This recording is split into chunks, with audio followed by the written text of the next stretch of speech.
University of Texas as our speaker. And Max Austin did his Bachelor of Science and Masters of Science work in fusion research at the University of Auburn, working on the Auburn torsatron. And then he did his PhD research at University of Texas at the TEX tokamak at the time, and subsequently took a postdoc position in Maryland, University of Maryland. He then transferred back to Texas as a staff scientist, and he became the principal investigator of the collaboration of University of Texas with General Atomics, with D3D. And that's where he has been ever since. And a large part of his research work has been diagnostic development, in particular various forms of electron cyclotron emission diagnostics. He has also been very involved in ITER diagnostic development and has led several topical diagnostic groups for the ITPA, the US Burning Plasma Organization, and ITER itself. And one of his main research contributions was the detailed investigations of internal transport barriers on D3D, in particular looking at temperature correlations and the connections to zonal flows. So this was really groundbreaking work. And more recently, he has been involved in negative triangularity research, which is a very innovative and yet unexplored new confinement, very promising confinement concept in tokamak research. He's the area leader of the negative triangularity working group at D3D, and he has been very instrumental in starting a serious experimental research on negative triangularity plasmas in D3D. So this is the talk of his, the title of his talk is Advances in Negative Triangularity Research. And Max, please take it away from here. Yes, thank you, Lothar. I'd like to start out acknowledging the research teams at both D3D and TCV. This is typical in experimental tokamak research that is carried out by large teams, each member playing a vital role. And so although this page just shows my name, I'd like to you to know there's many unsung heroes in this, the results that I will show you today. And I regret that I cannot acknowledge them all individually.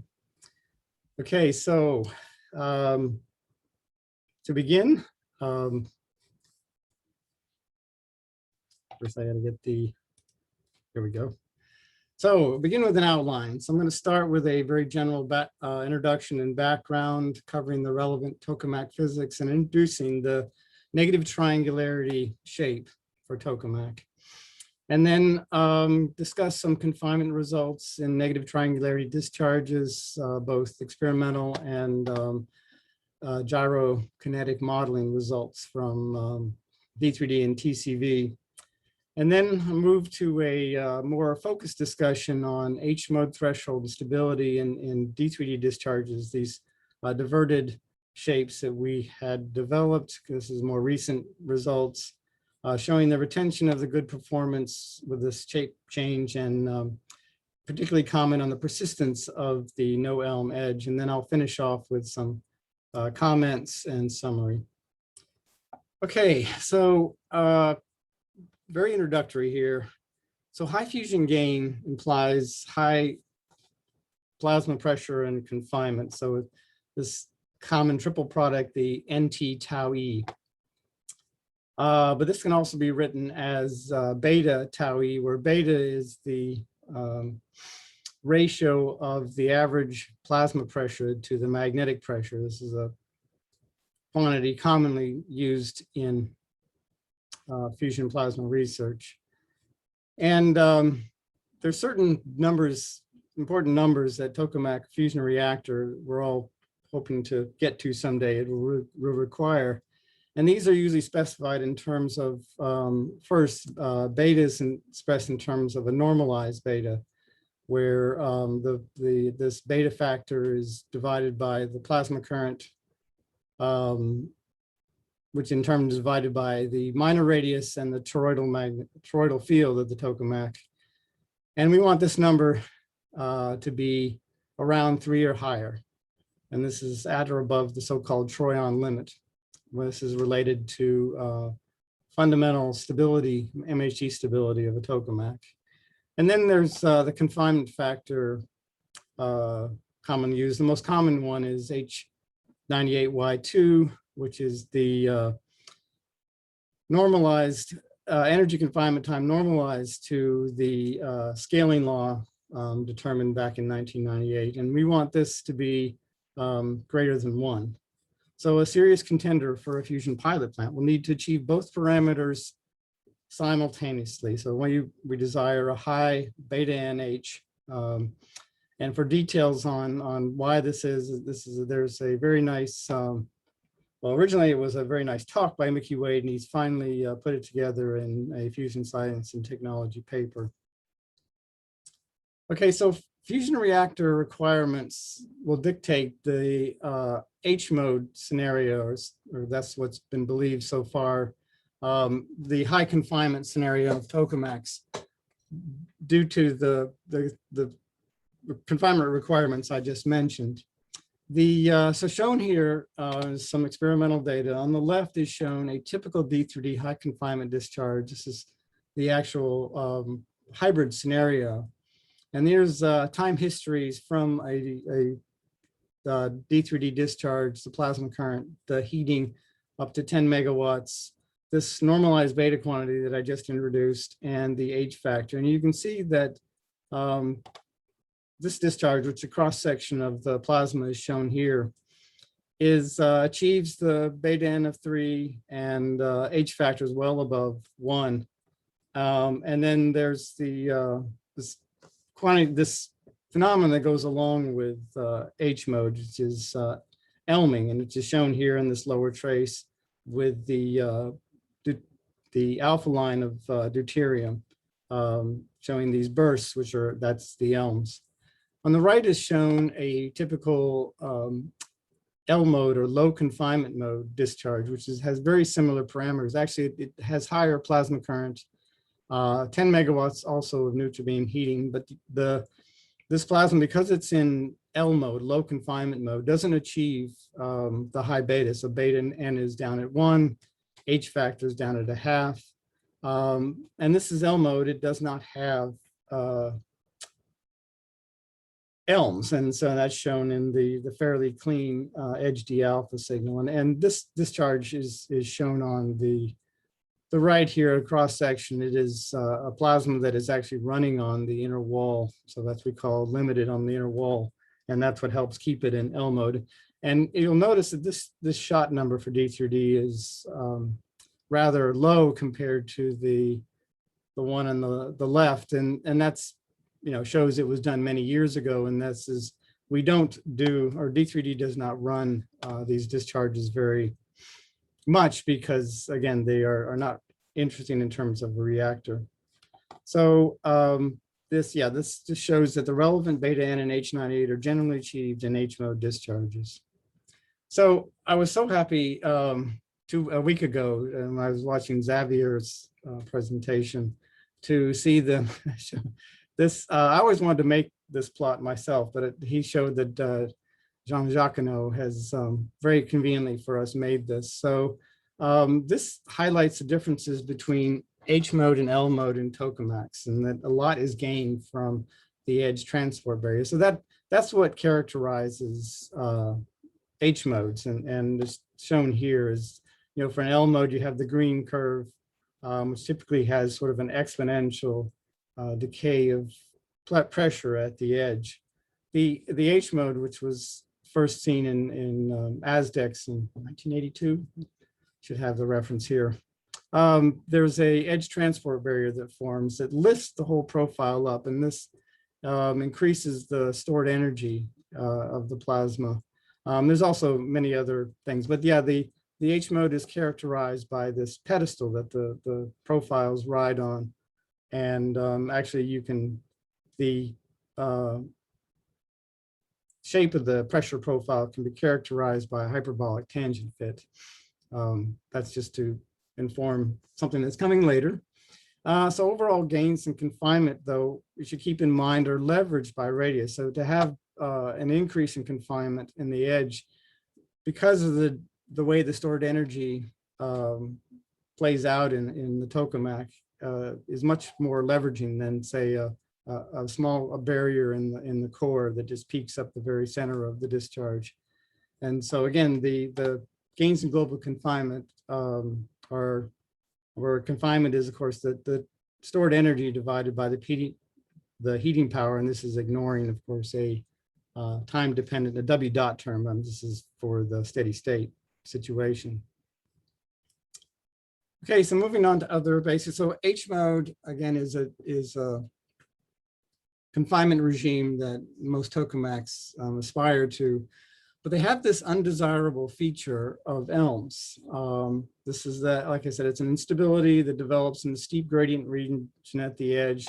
Shown here is a common example from D3D, where, as the heating is increased, the plasma goes into H mode, which is first indicated by a drop in the edge D alpha, and then eventually, generally, the it starts elming as the pedestal pressure increases to a stability limit.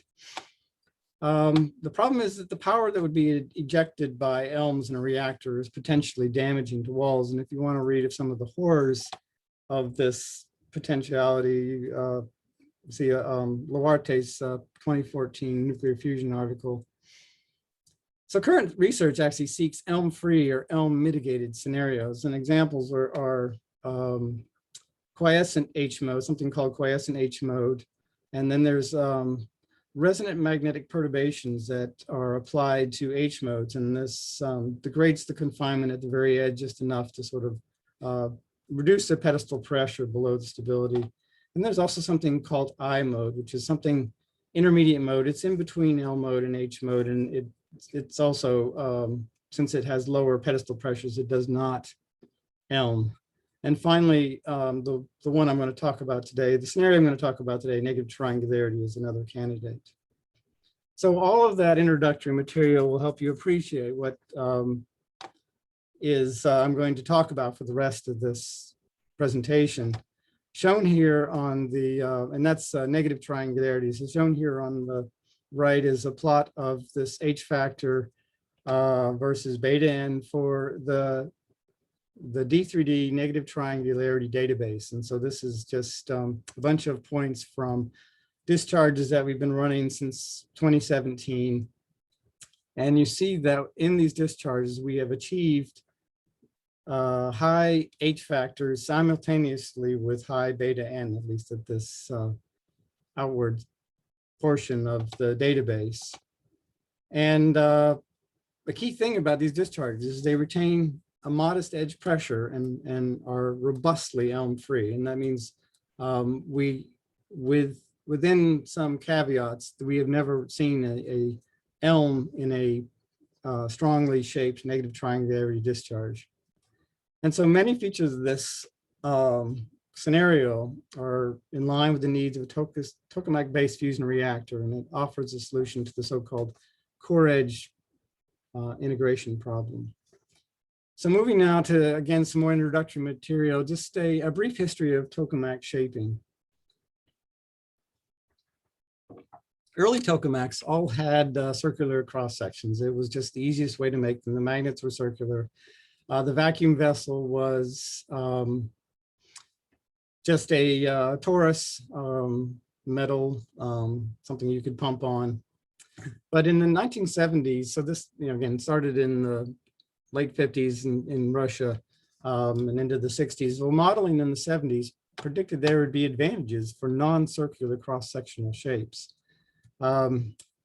So it was realized that by stretching the plasma vertically, so vertical elongation, would allow you to put increased current, but maintain the same tokamak safety factor. And so this is a way of getting more current in without approaching the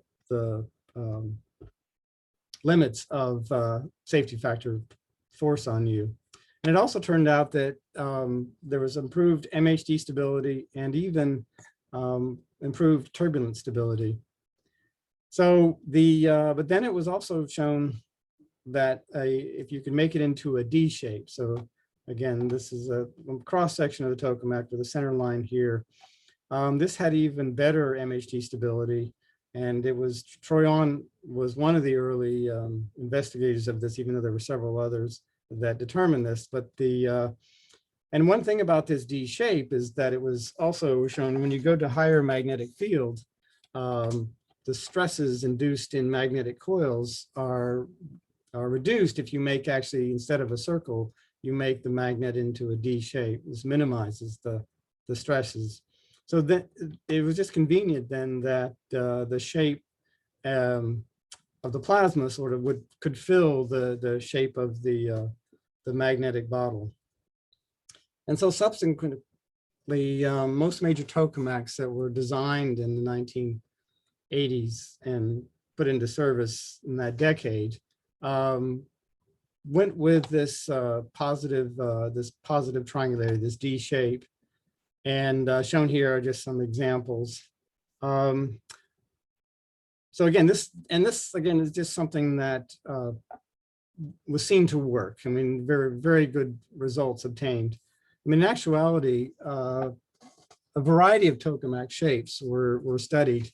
And this is just a page that I have purloined from a talk by Joe Snipes, showing this just some of the variety of shapes, and in particular, you know, for the two tokamaks I'll be showing today, D3D and TCV, both are relatively flexible in the shapes they can make. I just said TCV is the champion of flexible shaping.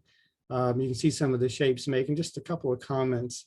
Again, D3D can make the standard shape, but there was also this, for a while, this bean shape. So here is a Princeton machine, PBXM, which had this cross section, and D3D also did the same thing. This was supposed to give tokamaks access to second stability and allow higher pressures, higher beta in the plasmas without NMHD stabilities coming about. So, and it turns out though, the other instabilities basically prevented this from really becoming the star scenario. And I would notice also that there was this JT60 tokamak that actually was one of the earliest ones to employ a diverter, and they built a diverter. And it, I haven't actually talked about diverter, but this is a way of isolating the plasma by having this null in the colloidal field at one location, so you get this X point. And they put this diverter and this X point out on the midplane of the tokamak. Again, the center line of the vessel is always to the left in these. But this turned out to be an unfortunate choice, and this would turn out to be very hard to get H mode in this scenario. It was much better, like an ASDEX, to have the diverter in the lower section. Okay, so that's it for history, and now to go more towards specifically what I'm going to talk about today, and that is the negative triangularity shape, which is an unconventional shape.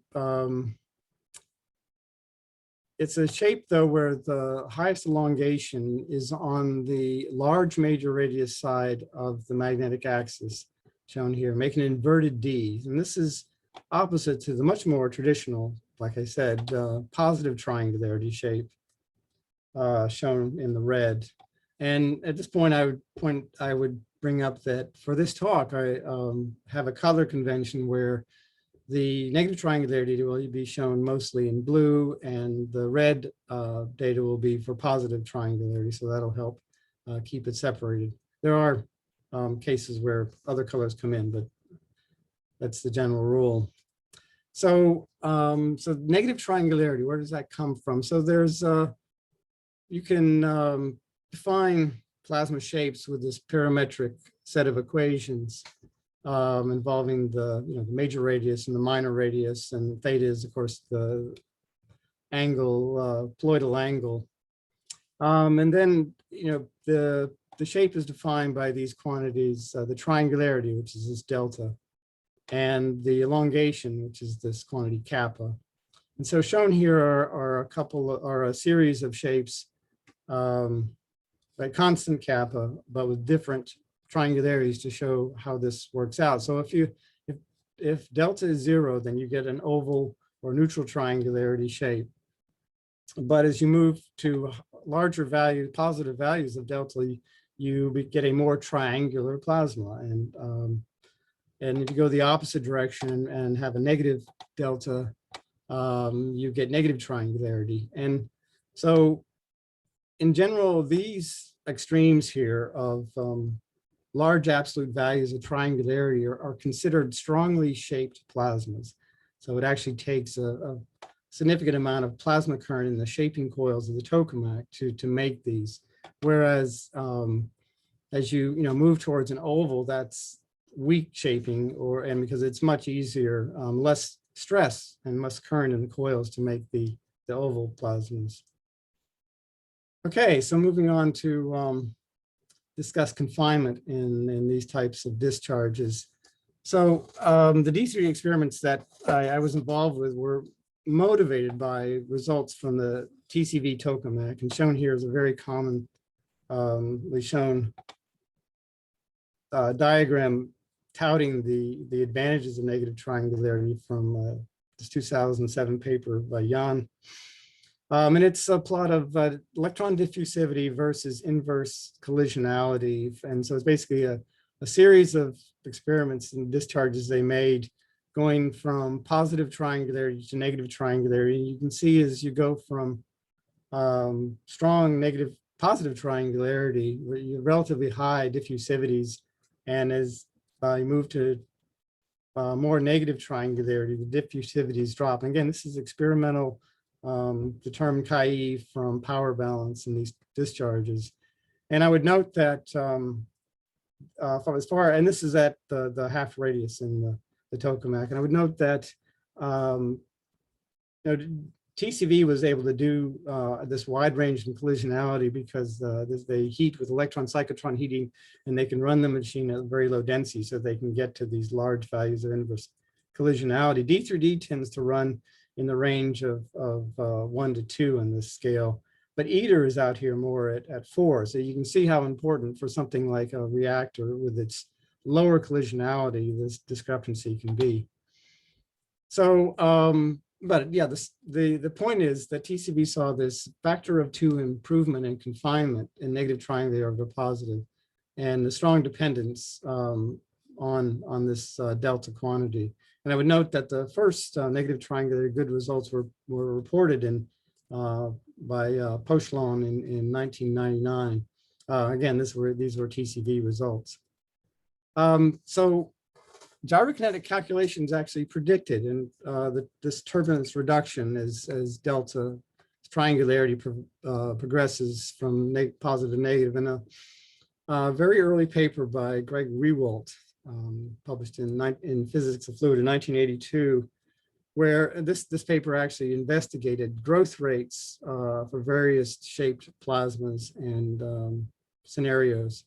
And shown here is a plot from the paper where it goes, okay, so this is growth rates and frequency versus the triangularity in the simulations that were done. And you can see the growth rates are pretty much constant for the positive triangularity side, but they drop precipitously as you go from oval to strongly shaped negative D. And later, this is work by my colleague Alessandro Marinoni, using, well, this is linear gyrokinetic calculations of, this is a plot of heat flux, where the y-axis is the triangularity and is also varied on the x-axis kappa, the elongation. And you can see from this linear modeling that the heat flux is predicted to be much lower as you go from positive to negative triangularity.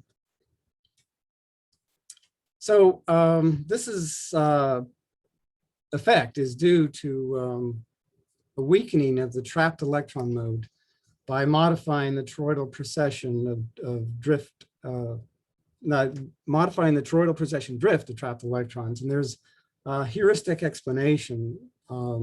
So this is the cross section of positive and negative discharges, and you can see the shown here in green are these trapped particle orbits. This is actually electrons. In the case of positive triangularity, so these trap orbits are certain particles that bounce between minimum and maximum values of BT because of their specific velocities. In positive triangularity, these trapped electrons stay mostly in the bad curvature region. The bad curvature region is, on the low field side of the magnetic axis, the outboard side. Whereas for a negative triangular shape, the trapped particle orbits are different, shown here. And in this case, the same trapped electron spends time, a significant amount of time in the good curvature region. And so these orbits actually are called banana orbits. And actually for thermal electrons, they're very skinny bananas. But the key is that you want the banana tips to stay in the good curvature region. And this is the mechanism that weakens the trapped electron mode. And I would note that in preparing this talk and in other talks and looking at the history of this, it noted this was actually brought up in this paper by Xu, Arton, and Cowley, 1996, and was also mentioned in previous papers, that this possibility for microinstability stabilization, negative triangularity involving this, the tips of these orbits being in the good curvature region. So this is now moving on to specific D3D experiments. And here, I just want to show the discharges that were developed for comparison of negative triangularity shown on the left and positive triangularity discharges on the right in D3D. These are the standard conditions we ran at. This is the shape that was developed with a negative triangularity of -0.4 and in modest elongation. These were run at just under a megaamp and were heated with various quantities of ECH and neutral beam injection. And here's just some more characteristics. They have modest Q95 safety factor at the edge. And just one note, we've matched the cross-sectional area of these plasmas. This winds up, just due to the geometry of the tokamak, that the negative triangularity has slightly larger volume. A key thing to point out here, though, is that for these negative triangularity discharges that were developed for D3D, we had to make them limited. We had to run them on the inner wall because the outer wall of D3D was never designed to handle large heat flux, because it was really designed to make positive triangularity discharges. So this forced us, because otherwise, if this riding on the inner wall determines where the heat flux goes, or makes it go to the inner wall, without that, if there was a gap here, then the power would come out in these diverted regions, and the wall, again, is just not designed to take it. So that forced the design of this shape. But so here's some of the early data we got for negative triangularity. And right away, this is a time history of the discharges. These are dominantly ECH heated, electron cyclotron heated discharges with up to 3 megawatts of power. And again, as I mentioned, the data on this page is the blue is the negative triangularity and the red is the positive triangularity. We essentially had the same density, but in every discharge, the negative triangularity had higher electron temperatures and higher ion temperatures for the same, these matched conditions, same plasma current, B field, and these shapes that had the same cross-sectional area. And this, in these discharges, we used D3Ds, employed D3Ds, fluctuation measuring diagnostics to look at the turbulence. And shown here are two examples. On the left is density fluctuations measured by beam emission spectroscopy. And you see that the negative triangularity has 10 to 20% lower fluctuations than the positive triangularity. And similarly, on the right is from correlation ECE, the turbulent fluctuations measured in the electron temperature.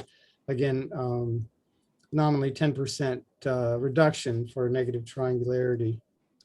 These are measurements. Okay, so this is measurements versus radius in the outer midplane of the tokamak is where they're made. And of course, so this reduced fluctuation level also manifests itself as reduced heat diffusivity, shown here on the right. Again, the red is the positive triangularity, the blue is the negative triangularity. A reduction both in chi-e and chi-I. And the big thing is that, again, for the same heating power in the same conditions, there's higher stored energy and larger energy confinement time in the negative triangularity over the positive. And subsequently, this is work done by Alessandro, the nonlinear gyrokinetic analysis was performed on these discharge. This is using the GA specific C-gyro. And shown here are the normalized heat flux versus, well, the normal, the runs and versus time to show the, the saturated state that's reached. And note that, so this is the negative triangularity, and then on the right is the positive triangularity. And note that the scale for the positive triangularity is a factor 2 larger. So the fluctuation induced heat flux is at least 2 to 3 times lower negative triangularity over positive triangularity. This is what is predicted by the gyrokinetic code. And again, this is the dominant mode is the trapped electron mode, and this matches, of course, what we see in the experiment. So, and finally, for the experimental results, the other thing that happened, so we measured confinement, we measured the fluctuations, but we also had an opportunity to increase the power, to ramp the power in these discharges, and that's shown in these time history plots here. Very carefully, I should add, because of the concerns of the heating the outer wall, that we found that the plasma could hold a lot of energy. And before we did this experiment, it was believed that the negative triangularity did not have the capability of going to high normalized beta. As a matter of fact, Alan Turnbull said to me, you'll get up to beta n of 1.8, maybe 2, but then it'll just disrupt. These things they don't have the MHD stability and this is based on some calculations from long ago when they first looked at this. But this turned out not to be true. And as a matter of fact, we actually achieved high beta and simultaneously high H factors in these discharges, and which were unprecedented levels for L mode and D3D. And all these had no ELMs. The plasma did not transition to H mode, but it had this high confinement regardless. And you can see that we had no ELMs, and also, again, no disruptive MHD. So that was actually what started the excitement for negative triangularity in D3D.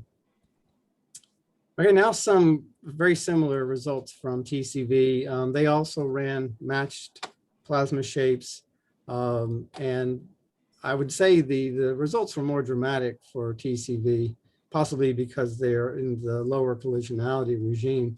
But these are matched Elmo discharges with heated with 0.5 megawatt of central electron cyclotron heating. And you can see the electron temperature for the negative triangulated case is well above the positive triangularity. And this transitions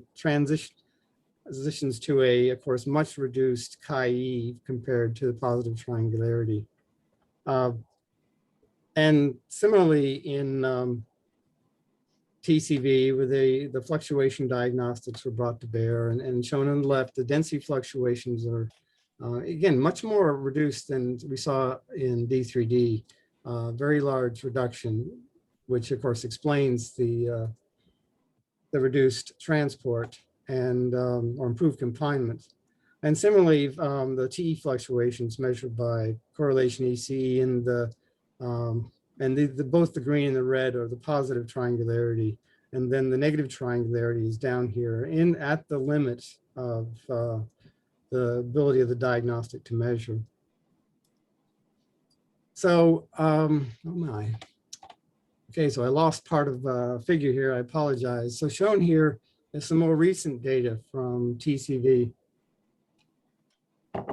And unfortunately, what's missing here on the left is TCV has this very nice capability of making the shapes that vary throughout the shot. So if you can, in your mind, turn this around backwards. So they started with a negative triangularity shape, and it had this diverted lower point here. And then in a shot with constant plasma current and more or less constant density, they swapped the shape from negative triangularity, so shown in this plot is in blue is the upper triangularity of the plasma. They went from negative to positive in the length of the discharge. And you can see that as they went from negative triangularity, they got relatively high, or they went into negative triangularity, relatively high or high H factors of 1. And the peak in the beta was there as well. And then as it went to positive triangularity, both the H factor and the beta went down, again, under constant conditions. And from this data, you can see, so this is the beta N and H factors as a function of the triangularity, just for the negative triangularity. And it's very interesting to see that these just get better as you go to more and more stronger shaping without seeming to saturate, without rolling over. So that's just shows that the benefits just seem to improve basically up to the limit of how negative triangular you can make them. And other results from TCV that are also very interesting and recently reported in a paper by Harry Hahn are measurements of from the gas puff imaging detecting, this is actually looking at directly at fluctuations, and shown in the left is the positive triangularity case. And you can see there's a fair amount of in the yellow, there's a fair amount of turbulence here, but in the positive triangularity case, and this is very far out in this red line is the last closed flux surface, and this is well into the scrape-off layer. This reduction in turbulence is seen outside of the actual plasma and in the scrape-off layer, this large reduction in turbulence. So the effects are well outside to the edge and outside of that in these discharges. So sort of pausing here and summarizing this section. And so I just wanted to talk about turbulent transport is still the dominant loss mechanism in tokamaks. And I think sometimes we sort of forget this. We've made progress, but shown here on the right are some normalized energy flux versus major radius from well, this is actually comparing, this is both experiment and from this gyrokinetic predictor T-gyro. And you can see that the solid curves are the turbulent transport, and the way down here is the neoclassical transport. And this is, even in our best, highest confinement tokamak discharges, we mustn't forget that it's the turbulence that dominates the transport. And so we're sort of, I'm saying is that we've made progress here. And by the way, again, some more history. The turbulent losses were recognized very early on when both stellar-rators and particularly stellar-rators seemed to be stuck in this Bohm diffusion regime. It became apparent. I mean, theoreticians determined that these turbulent losses are probably the reason. And I just wanted to highlight this very good Scientific American article by Frank Chen in 1967, if you want a good approachable article about drift waves and turbulence, very basic. But we've made progress in suppressing turbulent transport with H mode, which suppresses the turbulence at the edge. There's hot ion modes where TI is much greater than TE. We sort of understand why this is. I would point out here, though, that a reactor is not necessarily going to give you the hot ion mode. So it's a question of how good this is. And then there's lots of other things, the barriers, corrugations, as Lothar alluded to. There's E cross B shear, which is rotational shear that comes about with many of our highly rotating plasmas. And then there's this more global one of Shafrana shift, which is good. But this is sort of what we've got. But there's if you want more global suppression, well, there's elongation, and we've long known and used that plasma elongation. So then there's negative triangularity, and so I'm saying that I wonder if this is the final frontier. This is what we aspire to in terms of optimizing the tokamak to minimize turbulent transport. And I want to point out here a paper that we've done a bad job of pointing out. This is a paper by Highcock, who I think early on worked for Steve Cowley. But he has a paper on where he's optimized the reactor design based on a simplified gyrokinetic calculations, and he's minimizing or maximizing the power in the plasma, and by minimizing the turbulent heat loss, and going through allowing this code to find the optimum shape, and it finds negative triangularity. And this is, I think, speaks to the point I'm trying to make here. And there's another point I want to make here, and which is something brought up in a previous talk, so we have this negative triangular shape that reduces transport. There's something similar, and I'm sorry I don't provide a reference. I know this came out of discussions with Dave Anderson at Wisconsin, but it's possible also to do this kind of optimization equivalent to negative triangularity in tokamak in a stellarator. And so this mechanism is available to us in more than just tokamaks. Okay, so now I'm going to try to quickly go through some experiments we did on D3D, looking at H mode threshold and negative triangularity. So we had those good results in the inner wall limited shape. Again, we had to do that because couldn't take power, but we sort of got greedy, and we wanted to try to get at H mode. So the feeling was, well, you've got good confinement, we can make it even better. So we set out to redesign a shape, so keeping the negative triangular in the top, but designing the bottom with neutral triangularity so that we could make it diverted, and then put the power here on the shelf, which can take all the power that D3D can put in. And so the goal was to understand H mode. I mean, TCV had some cases of H mode negative triangularity. But we wanted to look at elm behavior, and in particular measure the width of the power that comes out here. This is for reactor relevant considerations. So we made this shape, and actually it performed well, similar to the inner wall limited shapes. We again got to high beta. We got H factors of 1, not quite as high as the other shape, but still very within the H mode regime.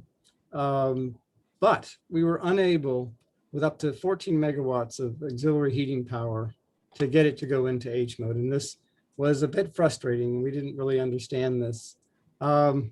Except in the set of discharges, we actually, there was one discharge where there was a inadvertent shape control error that occurred. And we had this is triangular. These are the time histories of the discharge. We had the negative triangular discharge, and then we went into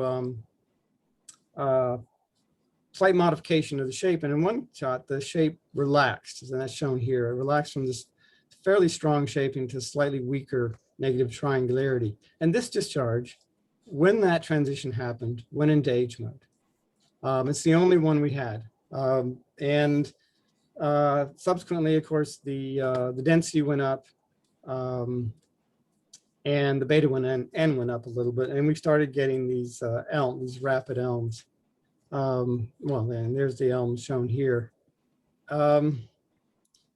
So again, this is the only case, and this occurred when the triangularity relaxed below -0.2. And again, we didn't see this during the day. This was actually not discovered until the following week, because it sort of was hard to see that we had this rapid elming. But subsequently, we were able to look at it, and you can see the profiles we got in this case that went into H mode. And so we got the more typical H mode profile for the shot that went into H mode. And even though the electron temperature profiles remain the same.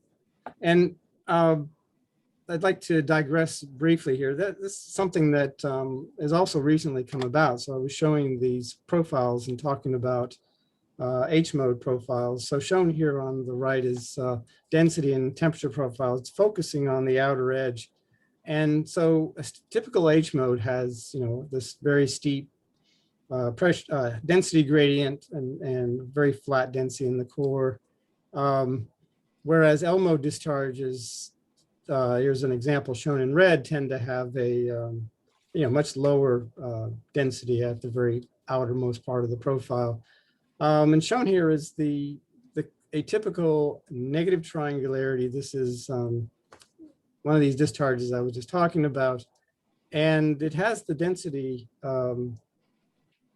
profile for L mode, but it actually has a little pedestal in the electron temperature.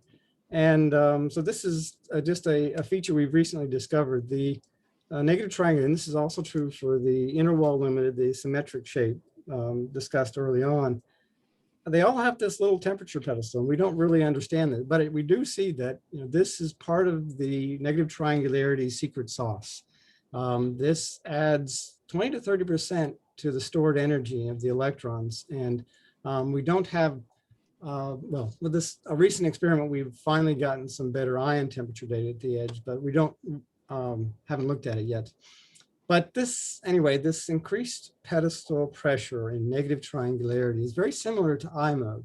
But we note that the I mode relies, at least the one on Alcator CMOD, relied on this weakly coherent mode at the edge, which kept the pressure down. There doesn't seem to be anything like that in the negative triangularity.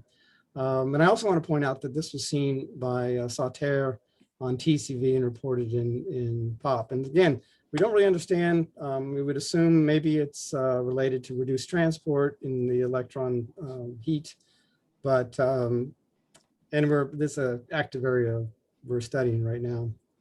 But as far as understanding this inability to get into H mode, there was some work by Sam Sorelma looking at the second stability access for the edge using the ballooning stability codes Helena and Ballou. And shown here are some of the typical plots. So this is this normalized pressure gradient versus radius. Again, just looking at the very edge of the plasma. And this is for L mode profiles. These are two cases. So there's the red case. In this case, the red case is still negative triangularity, but it's the relaxed shape.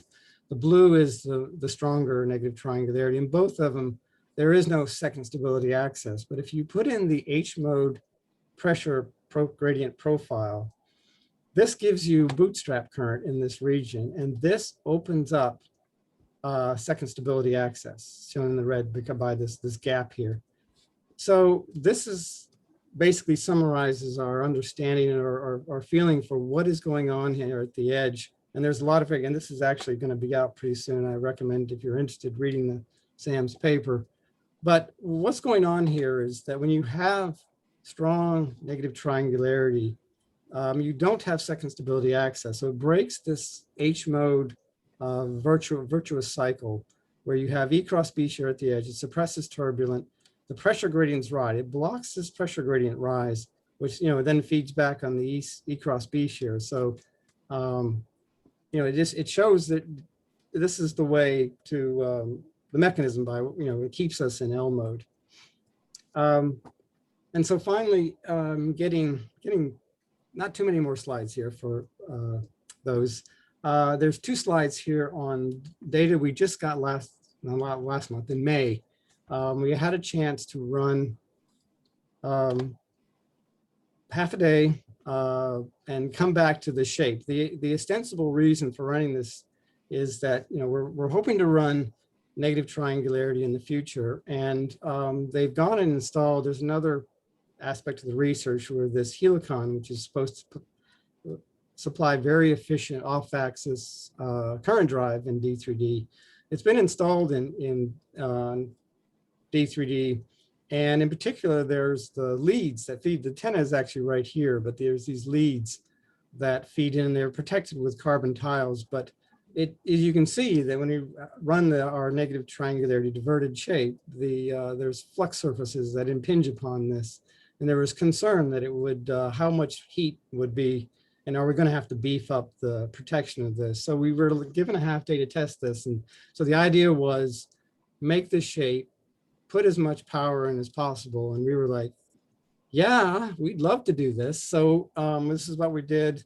And it's actually shown here as we creeped up the power and watched the thermocouple zones to see how it heated up. And we actually were able to go up to full power, 15 megawatts of heating. And these are some time traces from the high power shot. And we got very nice high electron and ion temperatures. And we actually achieved our record beta N for negative triangularity by getting up over 3 for the first time. And well, maintaining H98 above 1 and still a very, actually 1.1 to 1.2. But now we are finally running into, so here shown are the magnetic signals from the magnetic probes. This is indicating MHD. Early on, there's some bursting MHD, which doesn't affect transport, but later on, as we get into this high beta phase, we now have the tearing modes forming, shown in this red curved value, which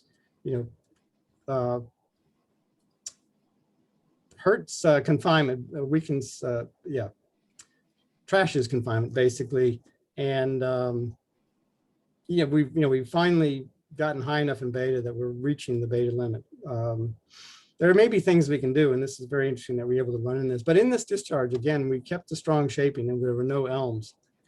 But subsequently, once we did our job with the heating of the antenna, we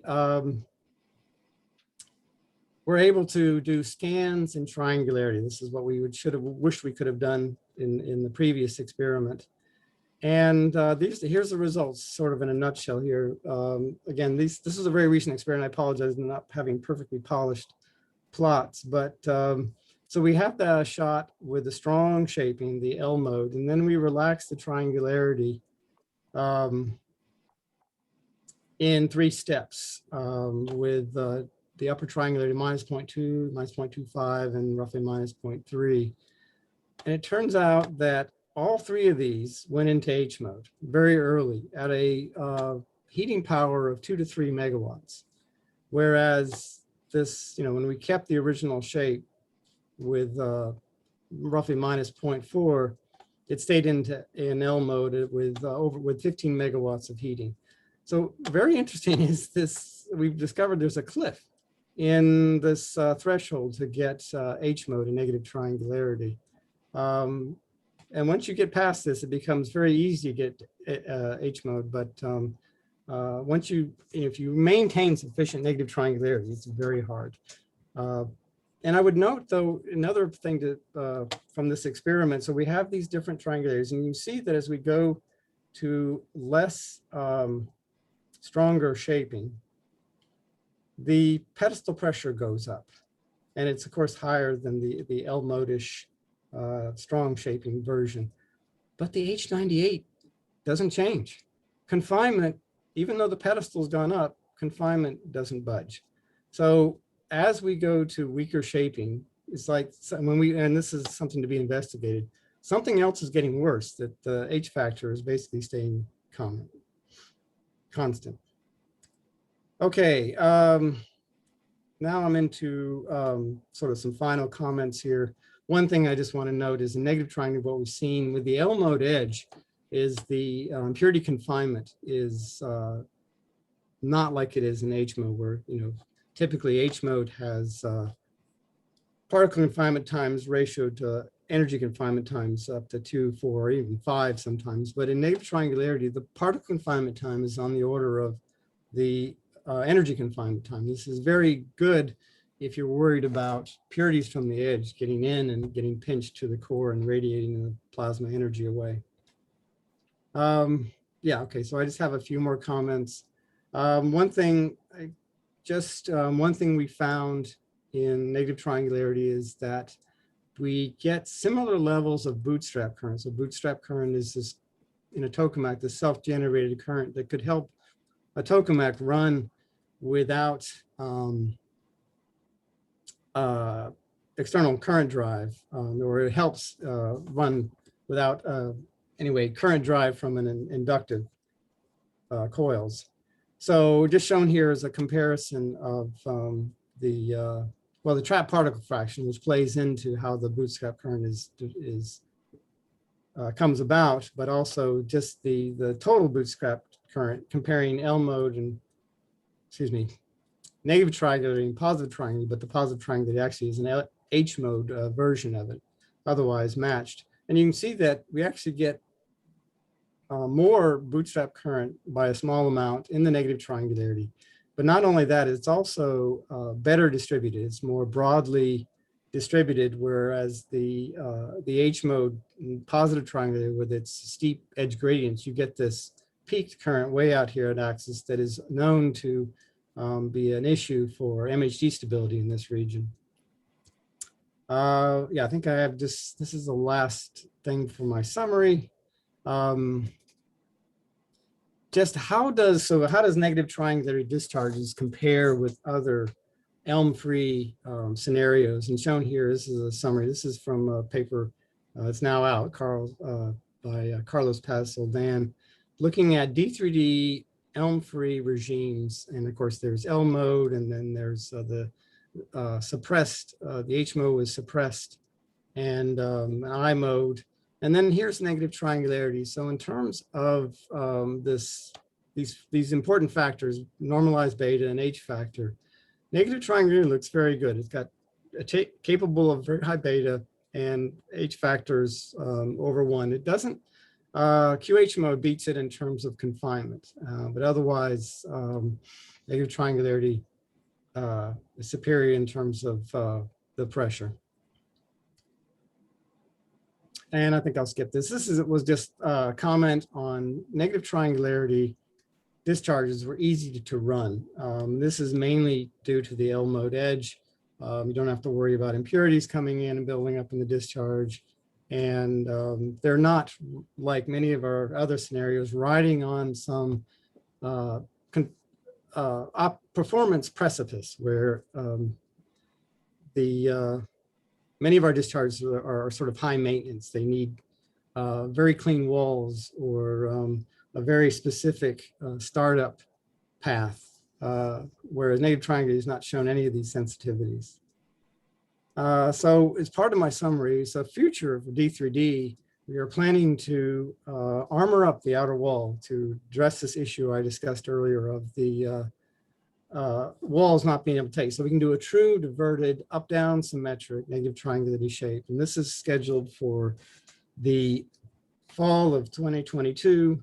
And because these extra tiles will block certain diagnostics, it can only be done in a temporary fashion. So the plan is to vent the machine, install the extra armor, and then do a dedicated 2 to 3 week run with negative triangularity on D3D. And so in summary, the experiments in negative triangle on D3D, and actually this summary slide doesn't include TCV results, but in general, the experiments on both TCV and D3D confirm very good performance in negative triangularity. H mode-like confinement, I mode-like TE pedestals, and robustly elm-free as long as you maintain strong shaping. So the list of good features here is high H factors, reactor-relevant beta, low impurity retention, significant bootstrap current, again, elm-free operation. And I really didn't get a chance to go into this, but we've already seen that for the L mode cases, this width of the heat flux on the tile is wider, which is good. And less focused power on the tiles. That also bodes well for reactor. So with that, I thank you and for your attention. Thanks very much, Max, for that excellent talk and also for treating us to the latest and greatest LH transition results. That was really interesting to see. And then we would like to take questions.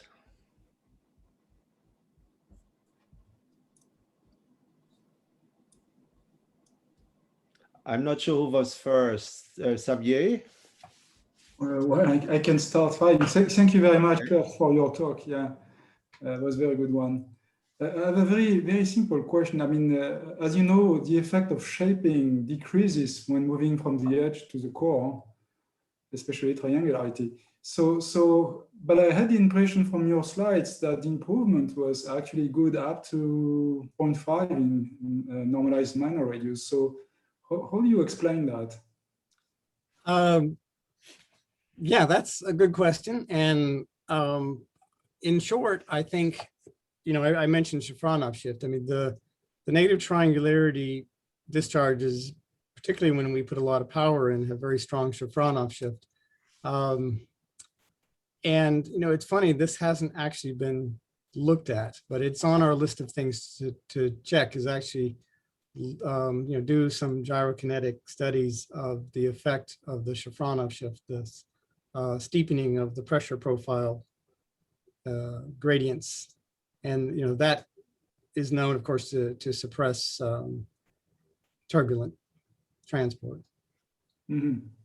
Yes, see, some kind of alpha, so what we call alpha stabilization effect. Right, exactly, yes. Okay, thanks. I think Pat was second, but he stepped out for a moment. Maybe Guilherme, do you want to ask yours first? Yeah, thank you.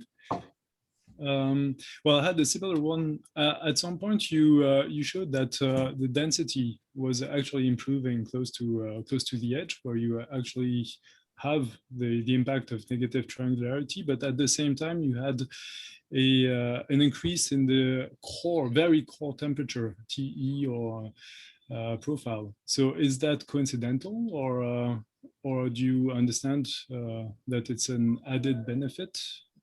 I'm not sure. You're talking about this, or? Yeah. So you have the improvement in density here, where you expect the negative triangularity to occur, but the temperature doesn't change, but it changes in the very core. So is it just coincidental, or?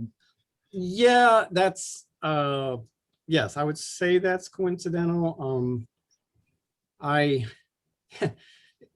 And I'm actually, now that you pointed out, I don't remember exactly. And these profiles are sort of averaged over sawtooth, so it's not that. But yeah, I think, as I pointed out earlier, we don't really worry too much about the core in general. At the highest powers, and this profile is not from the highest power, but in general at the highest powers, the core tends to flatten out a lot, and we actually have I guess I have the plot. We actually seem some sort of yeah, I don't even have a plot of that. Sawtooth stabilization. Sawteeth get very small and rapid, so the core tends to sort of flatten out, and yeah. So the short answer is yes, it's just coincidence, or not something that we're too concerned about. I have other questions. May I squeeze one more in? And sure, why don't we? Okay. You showed also that due to the limitation, you had to be limited on the inner wall, versus you compare a similar one with positive triangularity but diverted. Do you have measurements of flows or things like that in the scrape off or in the edge? You have measurements also maybe, or inference of the radial electric field? Because I guess the question is how much, if the tail would be wagging the dog, how much, that change in the boundary condition is actually making driving what you see as improvement due to the negative triangularity, that in fact could occur through other means, through stresses or flows that change, or things like that. Right. So I mean, this is a question actually low time. I do have a backup slide.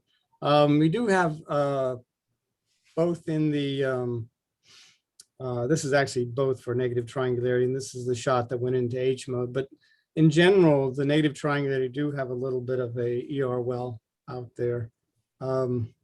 This is not something that I've been looking at, so I can't comment. And again, Lothar could probably comment more. I mean, there's this whole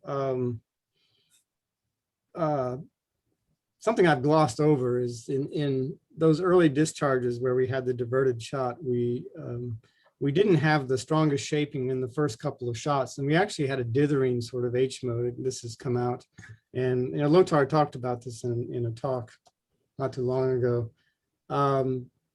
But yeah, so we do see this well. It sort of it gets, as you get more into the H mode regime, it gets deeper, I think, is my my understanding. But it doesn't, in the cases where you talk about where we have, the positive triangularity comparison cases, those are hard limited on the inner wall, and they're, I don't think there's a ER well there that, again, because of the structure of the machine, that it really affects the edge that much. Mm-hmm. I can comment on that a little bit later, but I think Pat was waiting in line here, so go ahead. So I mean, I wanted to continue maybe on this. I have a bunch of questions, so we'll ask them in groups. But, people seem to have forgotten that all tokamaks, except maybe these cases around the density limit, have edge shear layers naturally, which you of all people should remember, Max, since it was discovered on text when you were a student there. As I reminded you in my talk, if you heard it. Right. I notice our European friends seem to miss the boat on this. But I mean, that when you were talking about this, this L mode pedestal and T, what immediately rang through my mind is what's happening with the edge shear layer, even in L mode. I mean, would be an obvious natural question. Yes. And any comments on that? We don't have an answer yet. Again, this is actually something my graduate student and I are an area we're working on, more from the obviously the experimental side, and actually mapping out this effect and we just got finished running for the half year. We haven't had time to get into it, so I don't have an answer for you yet. But yes, obviously, I mean, the fact that you're working on it tells me you think it's a good thing to pursue. Oh yeah, absolutely. Yeah. So next, I mean, that sort of stares you in the face, right? I mean, the shear layer is, as again, going back to, Christoph Ritz in the days of old, the shear layer is affecting confinement even in L mode. It may not improve it, but it's better than it would be without it. And that was shown in that paper of Ritz et al. In 1990, which I mentioned. A second point related to the edge, on the one hand, you show those nice broadened heat load widths in L mode, which are, good, obviously, right? I mean, that's one of the things we're, beginning to get the message on, is at least the usual H modes are maybe bad news in some respects, but you also showed reduced Soule turbulence levels in negative triangularity. How do you reconcile those two? Since, I mean, the usual naive, explanation is, of course, that there's some relation between the diffusivity driven by turbulence and the width of the Soule, right? The usual two-line balance that everybody does. Right. I noticed that registered, so. Yes, this has been discussed, and the expectation before we made these measurements, and I want to emphasize that we don't have, as experimentalists, we don't have like a big database of measurements for negative triangularity in this. So particularly Filippo Scotti is very concerned about us making the claims, but because like you say, the thought was, and there's actually some TCV data that shows that the heat flux widths get narrower in certain of their discharges. It does appear to be narrower. And that's nominally believed the lower fluctuations in the scrape-off layer. You know, this result on D3D shows, again, this is the H mode is the narrower one. And it's definitely narrower, but it's, you know, it's not hugely narrow. And I think that the belief is, you know, if you look at other L mode, D3D L modes, this is broader. So this negative triangular L mode is actually narrower compared to normal L mode. So that may be what you get is that you get, you know, there's probably a range of fluctuation levels and hence a range of widths. So, yeah, I think it's still the H mode fluctuation levels are still generally lower in the edge, right? So the L modes can be different between positive and negative triangularity, but you cannot directly compare fluctuation levels from negative triangularity L mode and H mode, right? The H mode will still be lower in the edge, at least temporarily when the pedestal builds. No, I bet, but this is also really what I see. It's a TCV D3D thing, right? The thing you were showing before was the TC. So there are other issues in this. Okay, but I mean, you would expect, of course, in general, you have a turbulent edge. You have broader heat flux widths, right? I mean, that's good. Yeah. So I mean, let's a quick follow on. I mean, on this is something of interest to me regarding next week's ATTWG and all. How does the negative triangularity heat flux width compared to the you know, what you guys in D3D call, I believe, the wide pedestal QH mode width? Where you have a turbulent, where you have it, you have the zoology of turbulent pedestals, but I think you know what I'm referring to. Yes.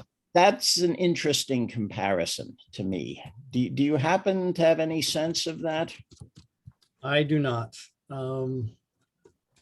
I do not know what, I'm not again, this is not my area. And I hate to, I wish I could be a generalist, but I'm not. Lothar, do you know? I don't. I would say like a regular H mode pedestal, and not a wide, a really high performance H mode pedestal can be as narrow as 2 centimeters, right? There's indications from DBS that it heat load widths, Lothar. How would you compare the heat load width for the negative? Strictly the scrape-off layer, I don't know for the wide pedestal H mode. I know how it's different inside, but I don't know how I've asked many people. I can't get a straight answer. So I'll shut up, but I have a second wave, Mr. Chairman, moving to the core. So like the virus. Yeah. I prefer questions in the core. Never been an edge. I've had to become an edge person more with negative triangular research, but yeah. But I had a quick comment on Pat's question on the ER. So what we see in these marginal H modes at reduced negative triangularity is we see limit cycle oscillations that are sort of similar to what we see when marginal power is applied at positive triangularity, and that means that you get basically time average, you get an improvement in, for example, the density profile and reduction in fluctuation levels. It's just not during the whole time. So there's basically like a mitigated effect of confinement improvement that may be related to this partial pedestal that we see there. And so the difference between negative and positive triangularity is that the LCO, these limit cycle oscillation phases, typically time scales are fraction of a millisecond or so, they're sustained at high power. They become maybe more stochastic and more intermittent, but they're sustained up to 14 megawatts of power. When you try this at positive triangularity, you would of course go into H mode, right? So very, very slight raise of power above the marginal level, you are in H mode. So that's the difference. So there's some improvement that comes just from the time averaging effect of the LCO. So that was one comment. One question I had for Max was regarding core barriers. When the current profile is still evolving early in the discharge, is there any indication of core barrier formation at rationals? Which we sometimes see at positive triangularity, right? And you have done a lot of work on that. So. And yeah, you're speaking to my heart there.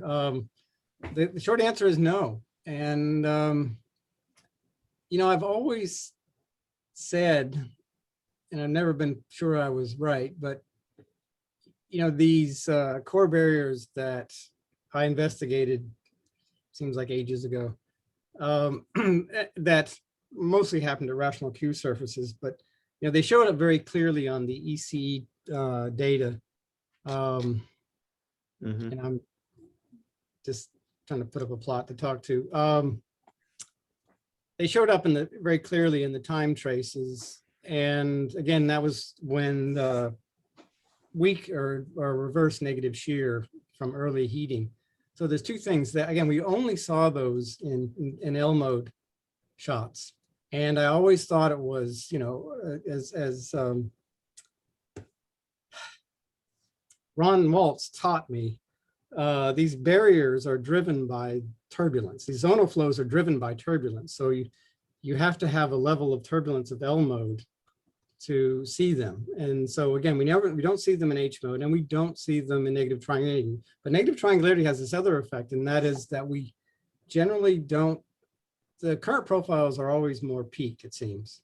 So we don't I don't think I've seen a case of strong negative central shear in negative triangularity. You would have to ramp the current profile very fast, right? So right, yeah, yeah. That's a nice physics experiment that I'd love to do, but I don't know if we'll get the chance. I think we're going to be doing more heat with experiments instead. So there's still hands up. I'm not sure whether Guillaume had a second question or. Yeah, I had a few. You showed at some point an analogy also with the I mode, which was interesting. And are you able to run also with well, to inverse the direction of the B cross grad B drift to see whether or not you have a threshold, just like in the I mode? And I guess a related question is, you started with the fact that the usual explanation is that it's based on trapped electrons. But what you show seems to be much broader than just related to trapped electrons. So do you have evidence on changes occurring on turbulence on the ion channel, on the stresses, the flows, or things like that experimentally? Yeah, okay. Several questions there, but first let me talk. You had, okay, yes, as far as reversing VT, we did have this experiment where, first experiment we did with the diverted shape. We actually started out the experiment. I had a half day in reverse BT because we wanted to, we had a half day in each direction, but the first day turned out to be reverse BT with the grad B drift away. That half day turned out to be a development day. In other words, we were still struggling with making the shape, and basically all that data is useless in terms of transport studies, because it was just the struggling to maintain the shape and learn how to make the shape. And so we do not have, in essence, we don't have any data with the opposite B field direction. But as far as the what's going on in the core, again, I fall back on, yes, it doesn't, the trapped electron mode explanation it doesn't, you don't really understand how it works its way so far in. And we hope to sort of sort this out with some simulations, as I mentioned, the alpha stabilization, but also, what was the other remark I was going to make? Yeah, we haven't really looked at, we are still in our infancy in many respects. I will say that, you know, we are getting some benefit from rotational shear.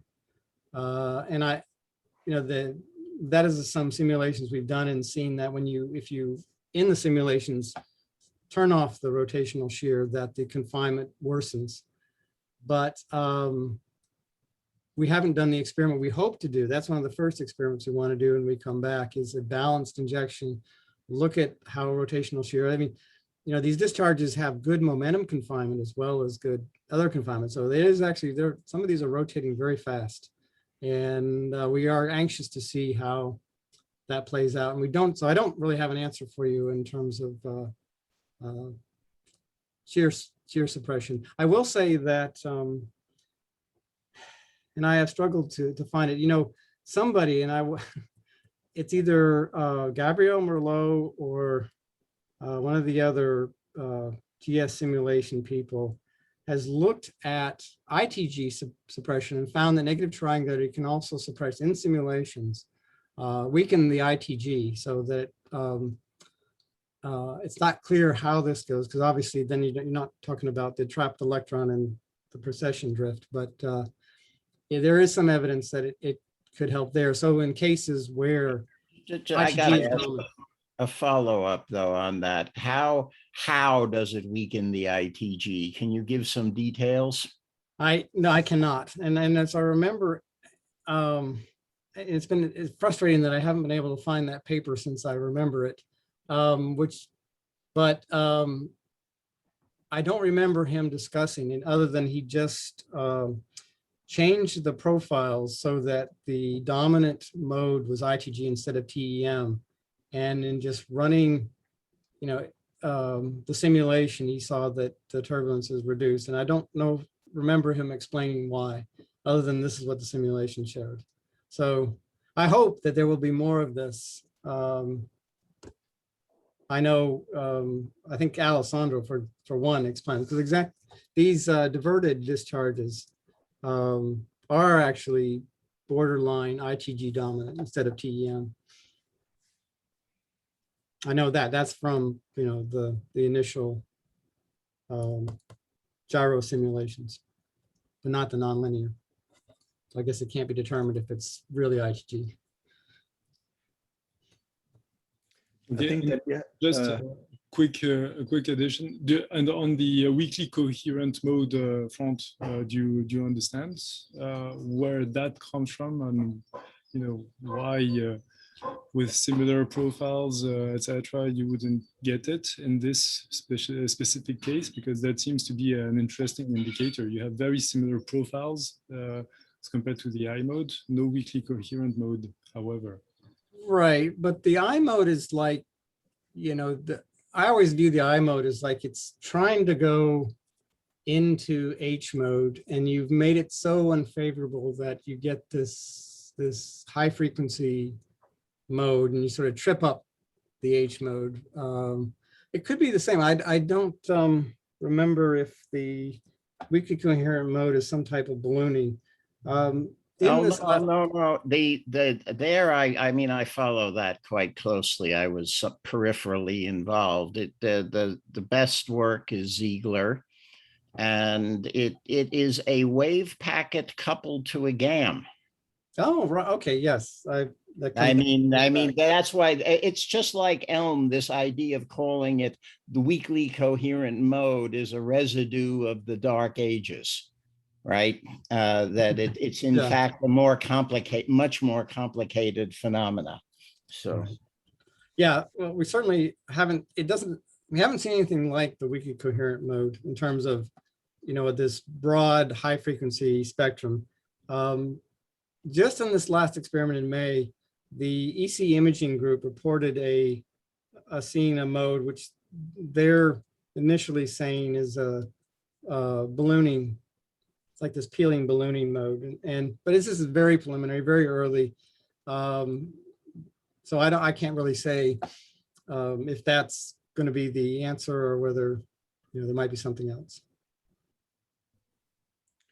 I think Xavier was probably next, or Pat, I'm not sure. I think I think I'm next for round 2. Okay. Actually, if you want to be technically correct, Yannick might be next since he hadn't had a chance, and then me, and then Xavier.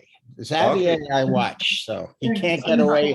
I mean, look, I've come to X so many times. I know how to watch the queue jumpers. You learn this in France. Okay, then maybe Yannick next, and then Pat, and then Xavier. Okay, thanks a lot. That's really kind.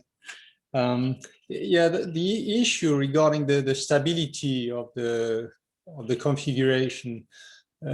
So you tell us that actually subtle changes in the shape can bring you into the H mode. So the LH power threshold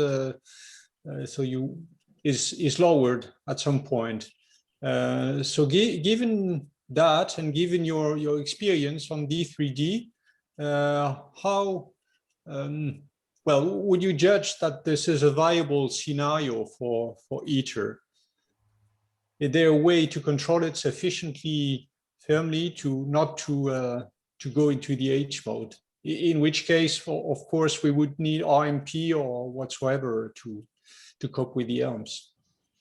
Right. Well, I have talked with Tim Luce, who is head of the science group at ITER, and he assures me you cannot make negative triangularity in ITER. And so, at least as far as creating this shape, a shape that would like with a negative triangularity topping. The vessel is of course obviously designed for positive triangularity. I mean, he made the joke that we could if you didn't mind little melted spots in the wall, but I don't think that's your point. I think I think ITER is clearly going to have to rely on, if they want to avoid ELMs and the possible damage they could get from them, they're going to have to do the other things we know about, which is try to run quiescent H mode, or use resonant magnetic perturbation to mitigate the ELMs in sort of standard H mode. I don't know that they have access to a shape other than, they could maybe put the grad B drift in the wrong direction. But of course, then they'll get standard L mode and they won't have any hope of achieving their fusion goals. So I'm not sure if I answered your question, but that's my comment on it. Maybe just to be sure, when you go into the H mode with negative triangularity, is the LH power threshold of the same order as compared to positive triangularity? Although there's a lot of dispersion there, but actually, you're right. No, it is the same order, and that is what sort of this surprised us in this experiment we just did in May, is that once you pass this threshold of shaping, once you weaken it past just it looks like it's somewhere between minus 0.4 and minus 0.3, then the normal scaling law applies. And so 2 to 3 megawatts is about what you'd expect in general for a lower diverted D3D discharge.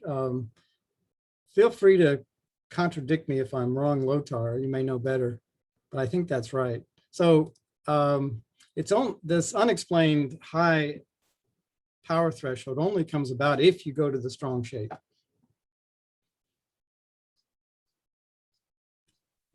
Thanks. Well, Lothar, you're muted, Lothar. Sorry about that. So it depends on the X point position very much. So 2 to 3 megawatts is a little higher than what we would get in deuterium for a low X point. I think you have a low X point, right? like Yes, 15 yes, this is quite a low X point. So it's a little, so it is still higher. You would more get like 1.75 maybe for something equivalent in positive triangularity. So yeah, we only had, yeah, we would have liked to have explored this more, but we only had like 6 shots at our disposal. So we did what we could. But yeah, okay, so it's a little bit higher when it's available. And then it gets way high, of course. When you put it, when you make higher triangularity, negative Yes, triangularity. once we get to this threshold of strong shaping, it goes amazingly high. We're still sort of flabbergasted about that. So then Pat is next, right? Yeah, I have a few here. Continuing on the ITG type discussion, I mean, the thing you've mentioned, rotational shear, which, I mean, that's clear. I mean, but it's more, have your friends with the BES illuminated zonal flows at all, and sort of question your friends doing silicon experiments? Surely in all these pretty pictures of Chi-E that they've made, can they also make us a picture of a zonal flow pattern? And what's going on? I mean, there are many interesting questions there about, you know, this, does this configuration reduce the cross-field drifts and thus reduce the size of the banana? Do you win or do you lose, etc.? There are many competing possibilities. Any thoughts there? And in particular, it's an experiment. Again, it's got D3D written all over it in capital letters, you know? Yes.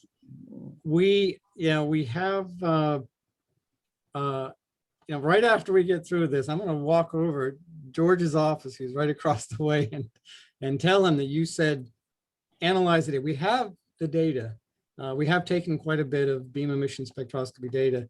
And George has been delinquent in getting it analyzed, but we were all very busy for the last 6 months when we weren't doing, and before that with COVID distractions. So that we have the data, I haven't seen it analyzed yet. So stay tuned. I hate to give you that answer, but I do not have any feel for what they've seen. Feel free to beat on the badger for me. I mean, I'm also, it must be in the simulations too, right? It'd be a question of just of doing the analysis. Right. Well, we have not completed for these diverted shapes. There has not been a nonlinear calculation, gyrokinetic done yet that I know of. Well, all of this though is begging, and this one ought to be close to your heart, that if there's ever a place where you might want to achieve an ITB with an L mode edge, and this seems to be it, right? Because you can stay in L mode. What are your plans for that? I mean, some of your D3D colleagues have actually raised with me, you know, revitalizing IBW of all things for this game, for the negative T. I mean, what is the thinking there? Well, I know from just the hallway discussions or the Zoom hallway discussions that there's a large group of people very interested in our campaign when we armor up, and I know one of the things that people want to pursue, for example, is this internal transport barrier. I am concerned that I'm being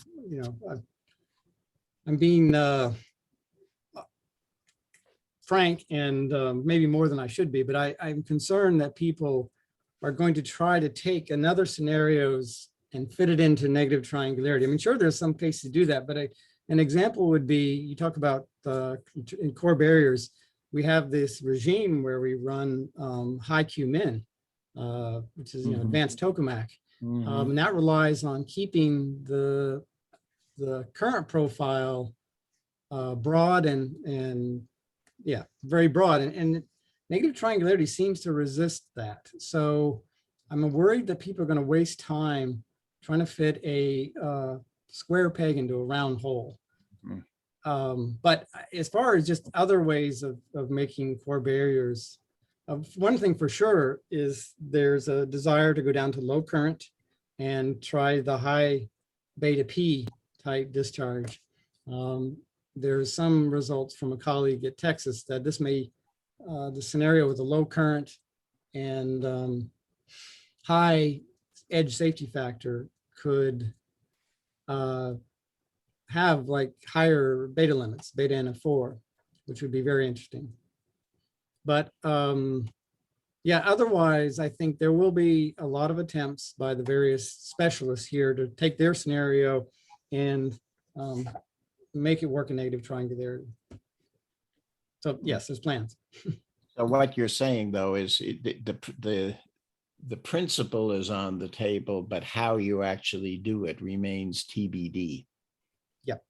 You know, that's a fair point. I have one more, but well, Xavier's been waiting, so I'll come back. And, you know, Go ahead. Xavier. Thanks, Pat. Well, I have a question which is completely different. This is about disruptions. Because you mentioned several times that negative D is favorable in terms of resilience against disruptions. And you mentioned several times high values of normalized beta. But there are other disruptive limits like the high current, low QH, for instance, or density limit, which was much discussed during the meeting. Have you tried to explore these limits, or there was not enough time to do this? No, we haven't. And that's, I guess you could say that's on our to-do list.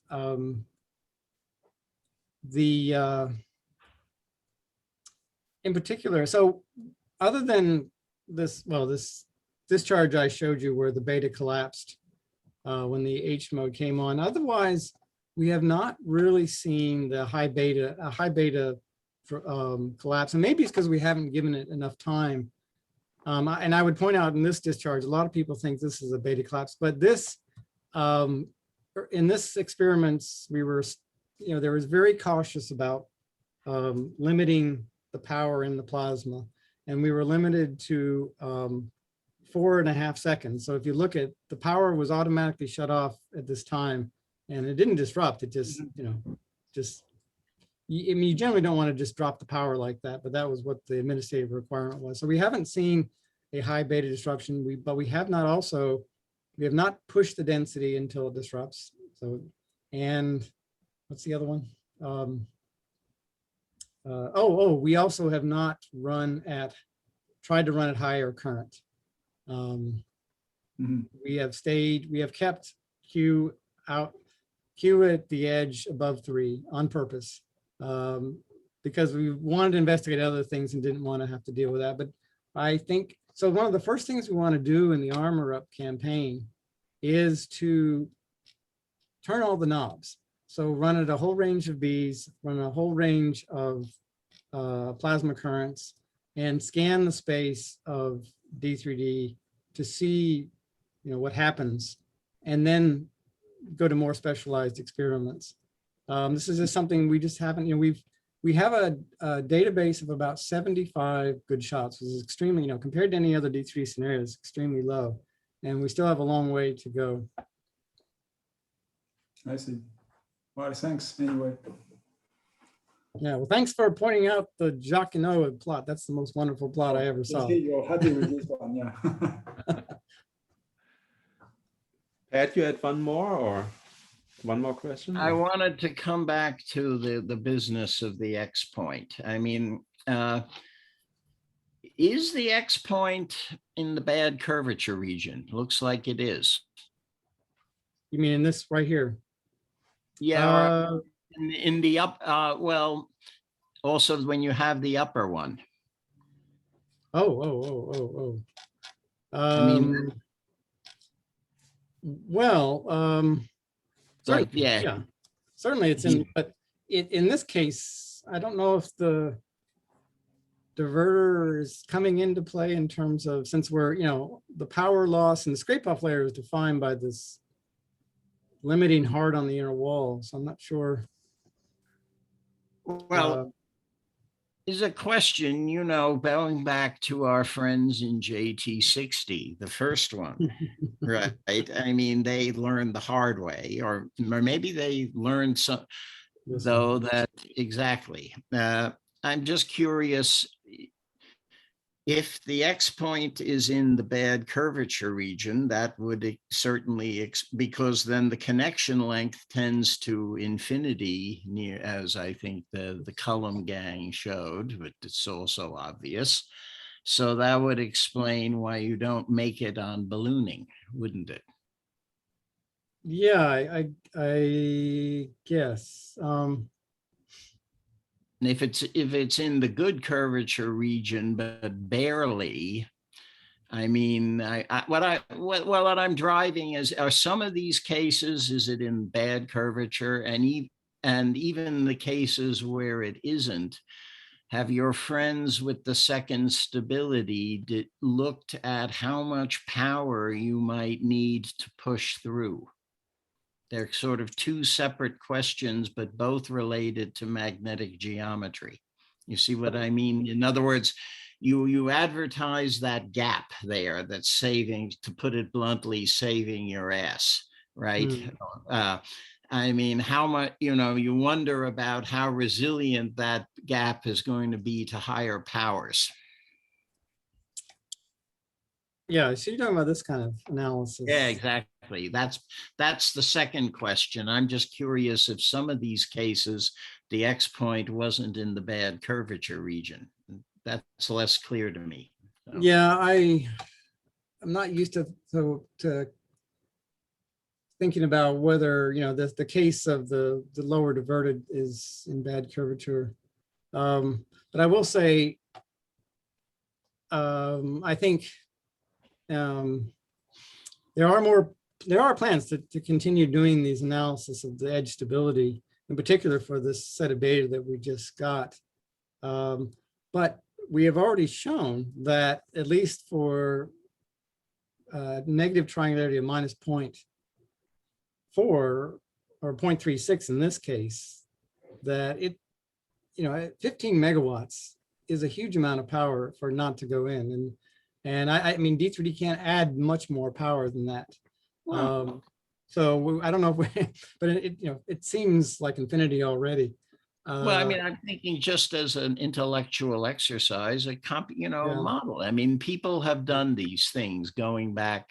I mean, I'd have to look up names, but I mean, exploring just with models and linear stability, right? How much power you might need to push to second stability. That's an old question. That would be a useful thing for these guys to do, Yep. Yeah, and unfortunately, Sam has actually gone back to Europe. He's now at Cullum. So I know he won't be doing them for D3D.